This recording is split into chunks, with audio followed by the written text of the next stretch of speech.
Hi everyone and welcome back to my YouTube channel. So in today's video, I'm going to be reading for a reading challenge that was started by Books and Lala.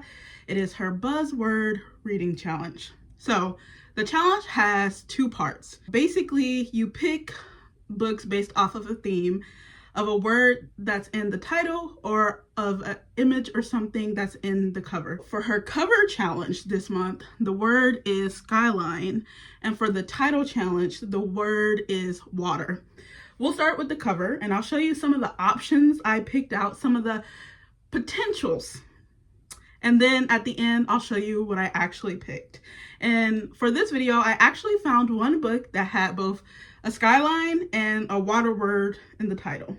So first, for skylines, one of our options was Babel by R.F. Kuang. As you can see, I feel like this counts as a skyline. You know, I feel like that counts. But this is scary. This big old book is scary, and I'm already reading a lot of big books at the moment. Well, really one, and that's enough for me. The next one I had is The Neighbor Faber by Christina Forrest. As you can see, there's like a skyline right there. And I don't know. This just really, honestly, I really picked because my goal every month is to try to find a book that has both of the themes on the cover. And so I found one, and that's really why I didn't pick any of these other ones. Besides how big some of them are. Like this one. This is The Amazing Adventures of Cavalier in Clay by Michael Chabon. You can see the skyline there. Again, this is huge. And I feel like this is really heavy on the literary fiction side. And girl, a big book, literary fiction, that's asking a lot. All right, so that is our skylines. The next is our water words. So I have Carry Me Like Water by Benjamin Ellery Seance. As you can see, this is cute. I almost thought that was like a skyline, but that's just like, is that like a church? I can't tell. And then I also had Deep End by Ali Hazelwood. This just came out, and this is like a pretty big book for a romance. I've said this before and I'll say it again, I'm of the strong belief that romance books should not be more than like 320 pages because they just start doing too much after that length. And then that's pretty much it. Yeah, dang, I only had like 2 options besides the one I picked. Okay, so the book I picked for this month's challenge is Water Moon. I took the cover off, but Water Moon, I've already started reading it, so I took the cover off so it's like ease of handling. But as you can see, we have water in the title, and right there is a skyline. So this is the book I picked. It covers both prompts. Also, the book is just gorgeous. Look at this, like, without the dust jacket. Oh my gosh, it's so pretty. Wow, I love it.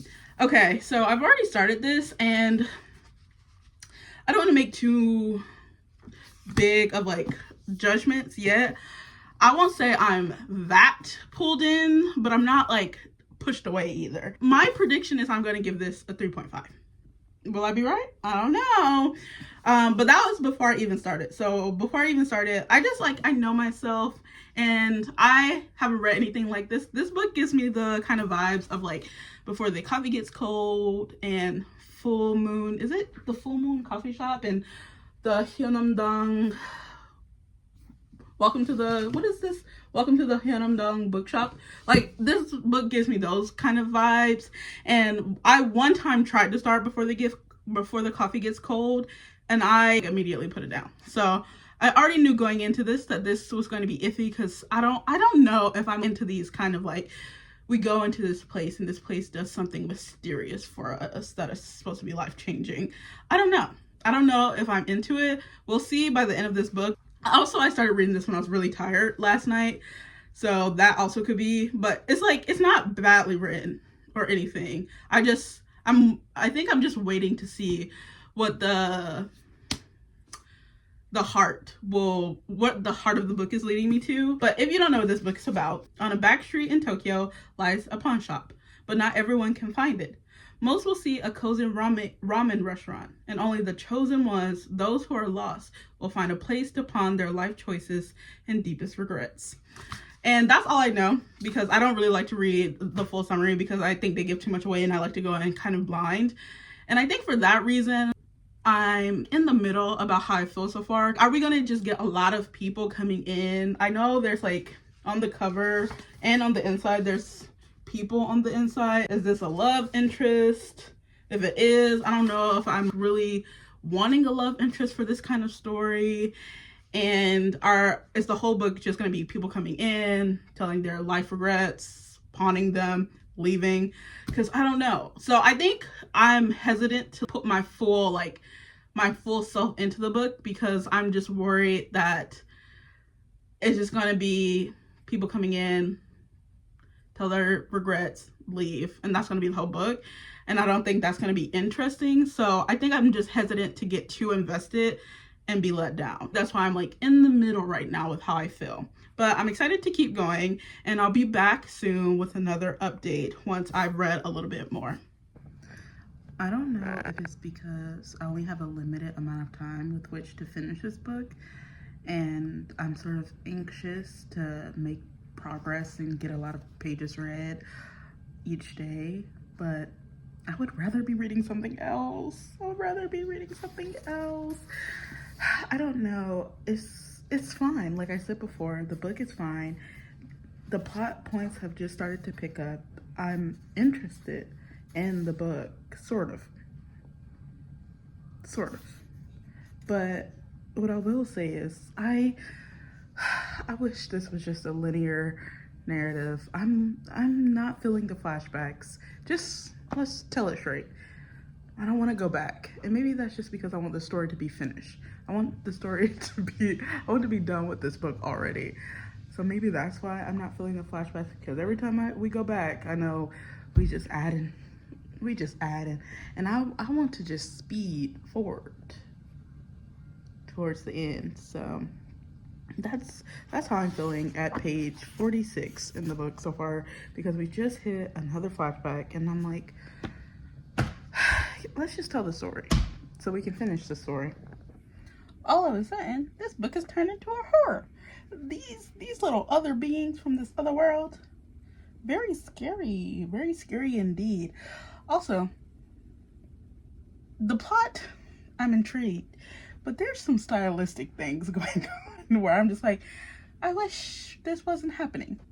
At the beginning of the books, I was very much like, okay, I'm really over the flashbacks. We don't really need that. I don't really care for these flashbacks. But that might have just been a me problem, because I was like, can we get to things moving? And when the plot started to move, I was like, okay, I'm here now. I'm here.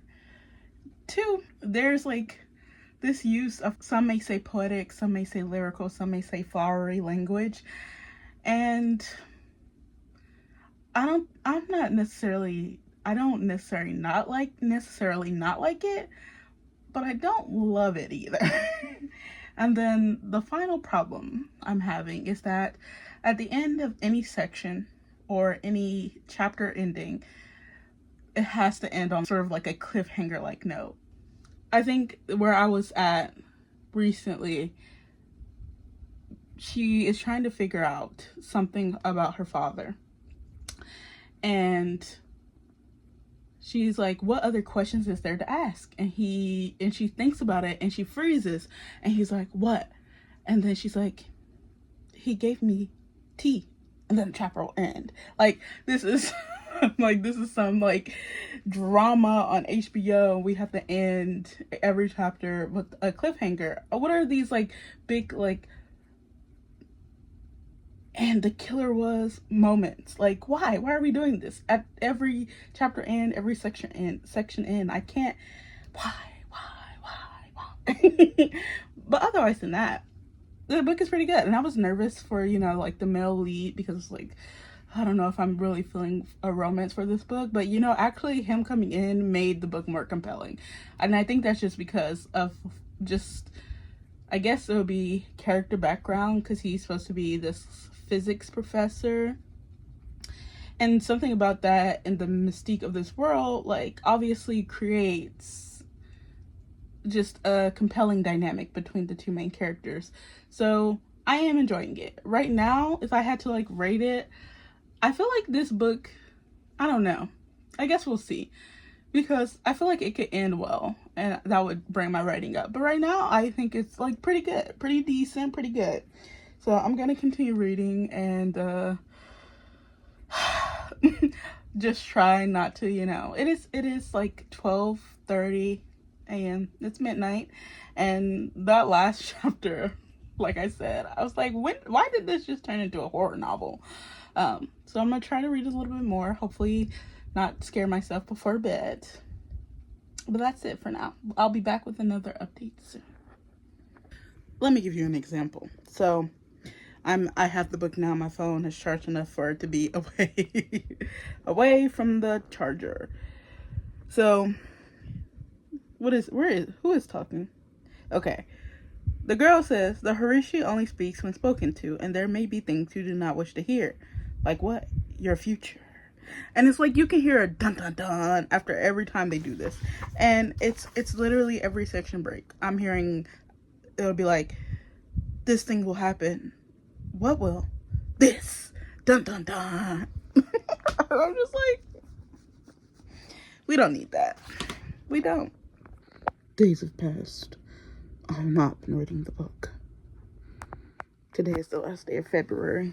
I just woke up from a nap, and I still have 140 pages to read. Will I finish the challenge on time?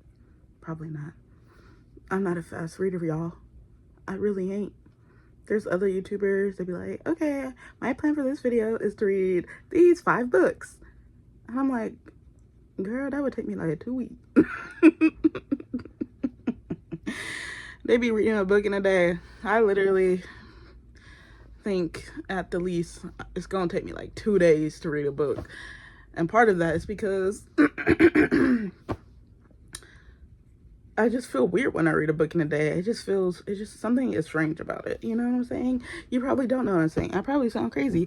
The point of the story is, can I finish the rest of Water Moon in the next, what is 4 o'clock? I would still have to edit the video if I wanted it to go up today, and it takes me like at least an hour to edit or so. Ooh, 2 hours actually to upload it as well if I want to upload it today. So actually it's closer to 5, so I would need to read this in 5 hours. And let me tell you something, that probably is that's me reading at my best, me not pausing, me not getting distracted.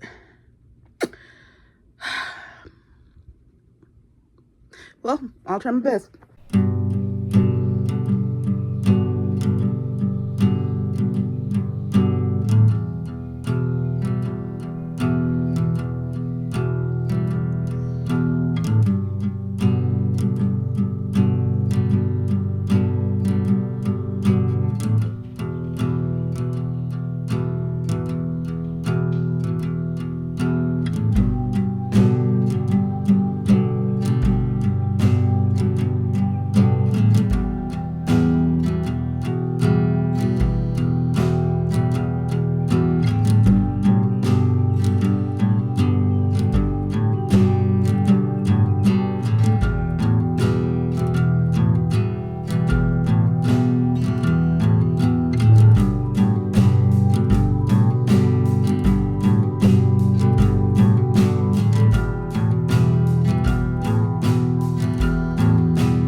Yeah, so we're not gonna finish by 12.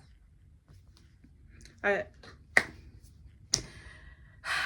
won't say I would be failing the challenge, because I was reading the book in February. The challenge is like for a whole year. So I feel like if I read all 12 books by the end of the year, then I didn't fail the challenge. That's what I'm choosing to believe.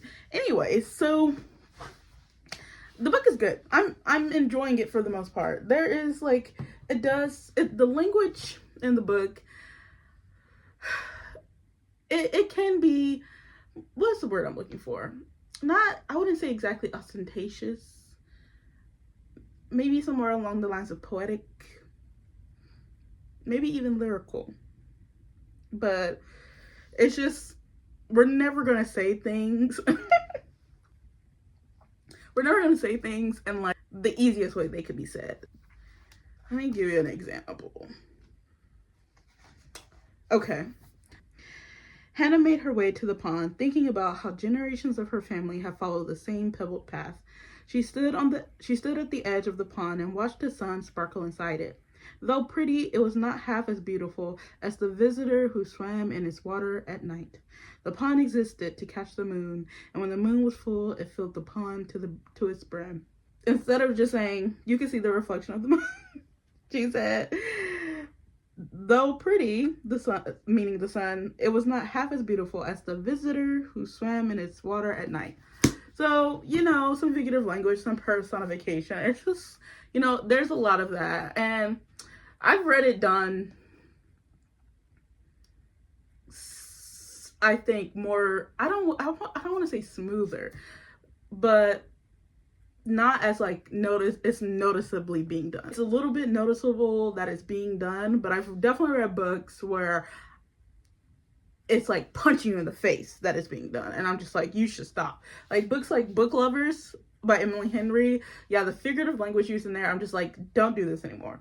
Because at least in here, the figurative language and the poeticness of the language, it feels good, it feels right, it just feels like really present, right? It feels, and the figurative language is not bad, it's not cliche and weak. I would say if the figurative language in Book Lovers it feels like it's being done by a high schooler, the figurative language in this book feels like it's done by like a grad student. That might be harsh, but yeah. But I'm enjoying it. I'm wondering if I enjoy these kinds of like stories, or maybe it's just because this book has like a sort of Alice in Wonderland kind of vibe, where we are thrust into this other world, and there's like sort of a mission we've been given inside that world, and we have to go to like place to place to place to figure out this mission or to complete this mission.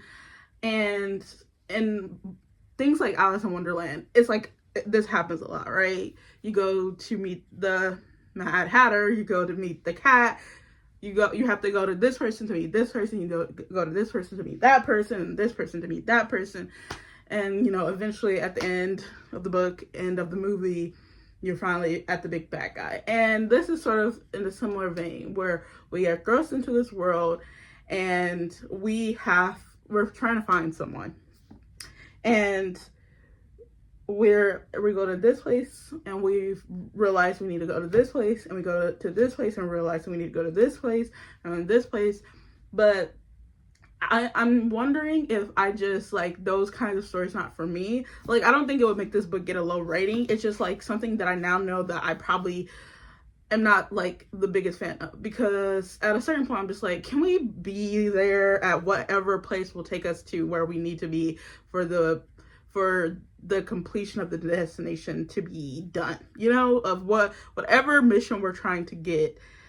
Can we get to the place where we need to get to so we can complete the mission? We're here, we meet this one person, and then we find out, actually, we need information from this person. And when we get the information from that person, actually, we need to go to this other person to get further information. And we've done that a lot. And I think I just start to get weary and tired. And I'm just like, okay. Here's another place we gotta go.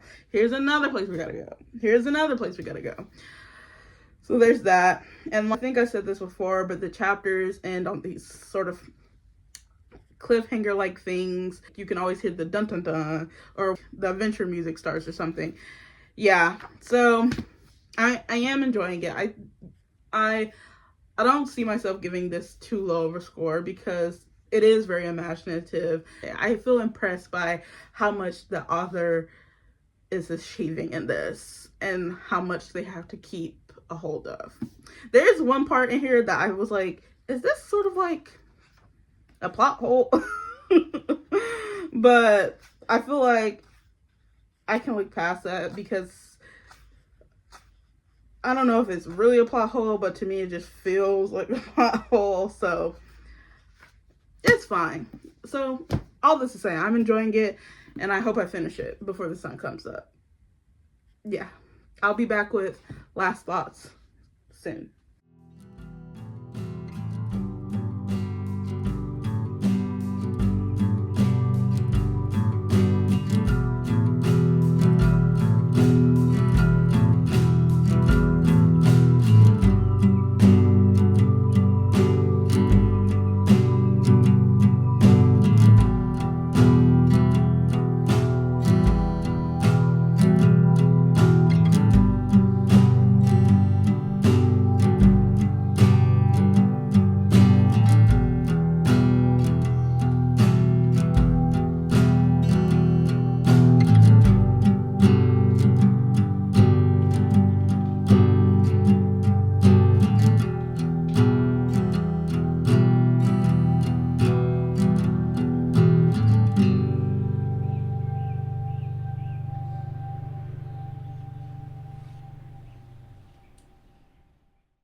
Okay, so I finished Water Moon and I really enjoyed it. I think I'm gonna land on a 4 for this book. At first I was wondering if I was gonna rate it 3 or 3.5, but I feel like the moments leading up to the end of the book really were moving, and so I ended with a 4.